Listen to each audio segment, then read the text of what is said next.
Hi, ನಾನಿಲ್ಲಿ ಈ ಥರ ಬೀಡ್ಸ್ ಮಾಡೋದನ್ನು ತೋರಿಸ್ತಾ ಇದ್ದೀನಿ. ಫ್ಲವರ್ ಬೀಡ್ ಇದು ಆ್ಯಕ್ಚುಲಿ ಒಂದು ಜರಿಯಿಂದ ಮಾಡಿದ್ದು. ಓಕೆ, ಈಗ ನಾನು ದಾರದಲ್ಲಿ ಮಾಡಿ ತೋರಿಸ್ತಾ ಇದ್ದೀನಿ.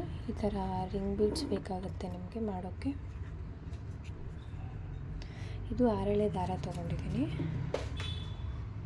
6 ಎಳೆ ದಾರಕ್ಕೆ ಲಾಕು,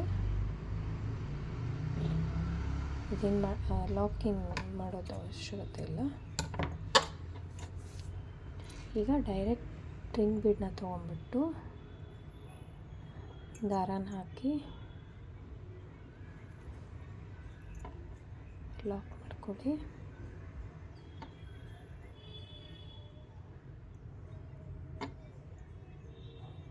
ಮೂರು ಸರ್ತಿ ಲಾಕ್ ಮಾಡ್ಕೊತಿದ್ದೀನಿ.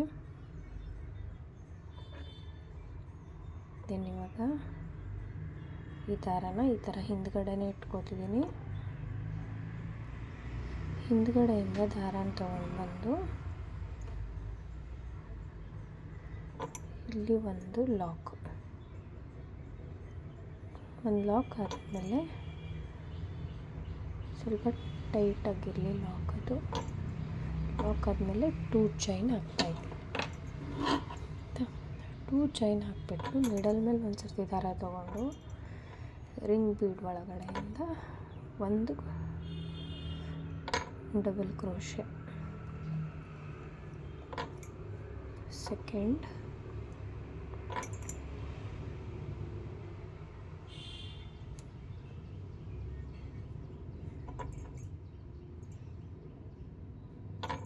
ಥರ್ಡ್,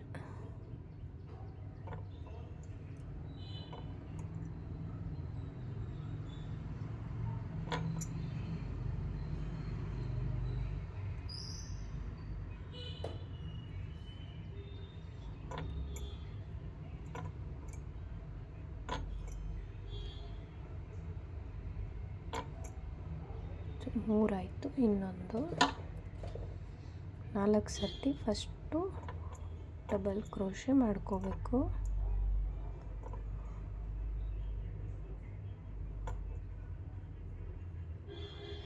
ನಾಲ್ಕು ಸರ್ತಿ ಡಬಲ್ ಕ್ರೋಶೆ ಆದಮೇಲೆ 2 ಚೈನ್ ಆದಮೇಲೆ ಡೈರೆಕ್ಟಾಗಿ ಇದ್ರ ಒಳಗಡೆ ಹೋಗ್ಬಿಟ್ಟು ಲಾಕ್.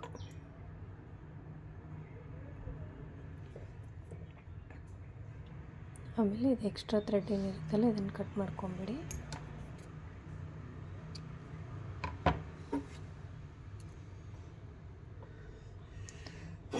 ಮತ್ತು 2 ಚೈನ್ ಹಾಕ್ಬಿಟ್ಟು ನೀಡಲ್ ಮೇಲೆ ಒಂದು ಸರ್ತಿ ದಾರ, ಮತ್ತು ಇಲ್ಲಿ 4 ಸರ್ತಿ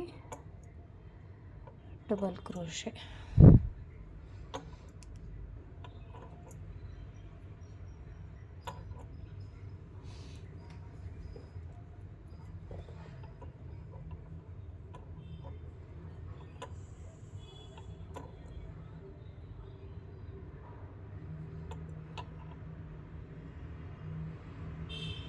ಎರಡಾಯಿತು, 3, 4.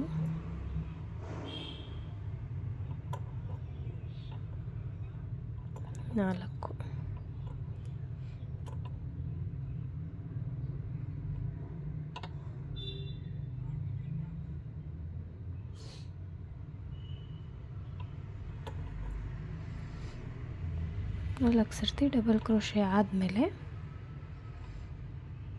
ಮತ್ತೆ 2 ಚೈನ್ ಹಾಕ್ಬಿಟ್ಟು ಲಾಕ್ ಮಾಡ್ಕೊಳ್ಳೋದು.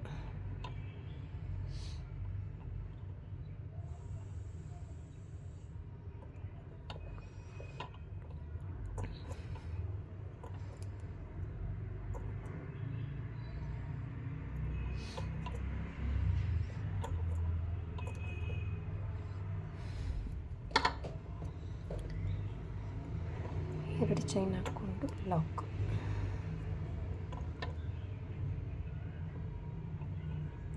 ಇಲ್ಲಿ 2 ಪೆಟಲ್ ಆಯಿತು ಆಯಿತಾ. ಇದೇ ಥರ ಟೋಟಲಾಗಿ 5 ಪೆಟಲ್ನ ಮಾಡ್ಕೋಬೇಕು. ಮತ್ತು 2 ಚೈನು ಮತ್ತು ಇದೇ ಥರ ಡಬಲ್ ಕ್ರೋಶೆ.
3 ಆಯಿತು, 4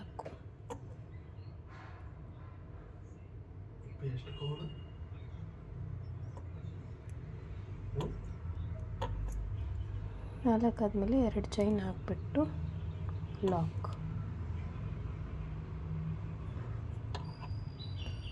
1 2 3 ಪೆಟಲ್ ಆಯ್ತು ಇವಾಗ. ಸೊ 5 ಪೆಟಲ್ ಆಯಿತು. ಆದಮೇಲೆ 2 ಚೈನ್ ಹಾಕ್ಬಿಟ್ಟು ಲಾಕ್ ಮಾಡ್ಕೊಂಡಿದ್ದೀನಿ. ಆಮೇಲೆ ನೋಡಿ ಇಲ್ಲಿ ಫಸ್ಟ್ 2 ಚೈನ್ ಹಾಕಿರ್ತೀವಲ್ಲ, ಆ ಗ್ಯಾಪಲ್ಲಿ ದಾರನ ಹಾಕ್ಬಿಟ್ಟು ಜಸ್ಟ್ ಒಂದು ಸ್ಲಿಪ್ ನಾಟ್ ಹಾಕ್ಕೋಬೇಕು. ಇದು ಈ ಥರ ಫ್ಲವರ್ ಬೀಡ್ ರೆಡಿ ಆಗುತ್ತೆ. ಇಲ್ಲಿ ಮೇಲ್ಗಡೆ 3-4 ಚೈನ್ ಹಾಕ್ಕೊಂಡ್ಬಿಟ್ಟು ನಾನು ಇದನ್ನು ಕಟ್ ಮಾಡ್ಕೋತಿದ್ದೀನಿ.